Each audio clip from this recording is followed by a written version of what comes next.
சேலம் அருகே காதலியை அபகரித்ததாக கருதி தொழிலாளியை சரமாரியாக வெட்டி கொன்றவர் போலீசாரிடம் சிக்கியுள்ளார். ஒரு பெண்ணுக்காக அரங்கேறிய கொலை சம்பவத்தின் திடுக்கிடும் பின்னணி என்ன?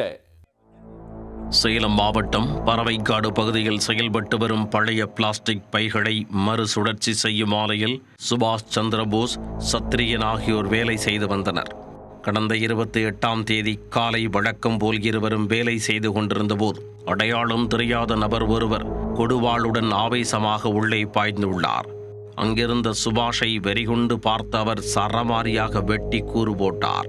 உடன் வேலை பார்த்து கொண்டிருந்த சத்திரியன் அலறி அடித்துக் கொண்டு ஓட மர்ம நபரும் அங்கிருந்து மாயமானார். சம்பவ இடத்திற்கு வந்த மேச்சேரி போலீசார் குற்றவாளியை பிடிக்க 5 தனிப்படைகள் அமைத்து தேடுதல் வேட்டையை தொடங்கினர்.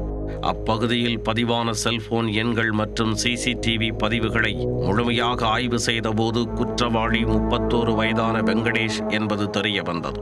போலீசார் தன்னை தேடுவதை அறிந்து தனது இருப்பிடத்தை மாற்றிக்கொண்டே இருந்த வெங்கடேஷை அவரது செல்போன் சிக்னல் காட்டிக் கொடுத்து கொண்டே இருந்தது.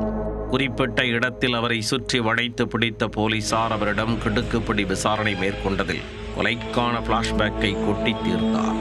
வெங்கடேஷுக்கு திருமணமாகி 2 குழந்தைகள் இருந்தாலும் குடும்ப தகராறில் மனைவியை பிரிந்ததால் தனிமையில் வாடி வந்துள்ளார்.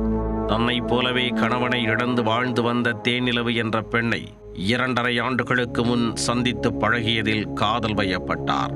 கருப்பூரில் வீடு எடுத்து வசித்து வந்த இவர்களுக்கு வில்லனாக வந்து சேர்ந்தவர்தான் எதிர் வீட்டில் குடியேறிய சுபாஷ் சந்திரபோஸ்.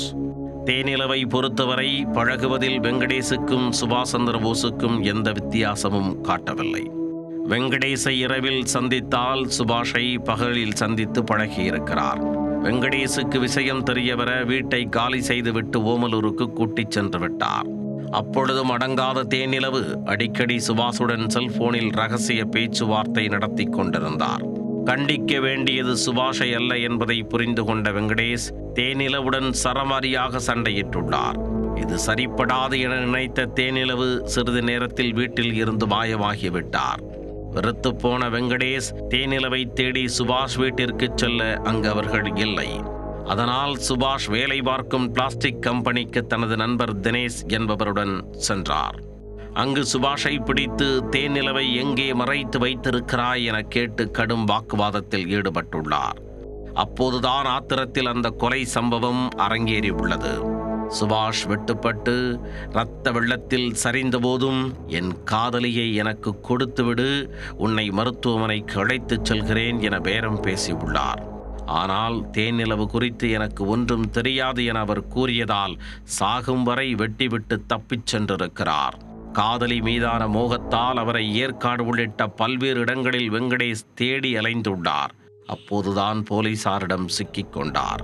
கொலைக்கு உடந்தையாக இருந்த தினேஷையும் போலீசார் கைது செய்தனர். இதனிடையே சுபாஷ் சந்திரபோஸுடன் சென்ற தேனிலவு பற்றி எந்த தகவலும் கிடைக்கவில்லை. அவருக்கு என்ன ஆனது என்பது குறித்து போலீசார் தொடர்ந்து விசாரித்து வருகின்றனர்.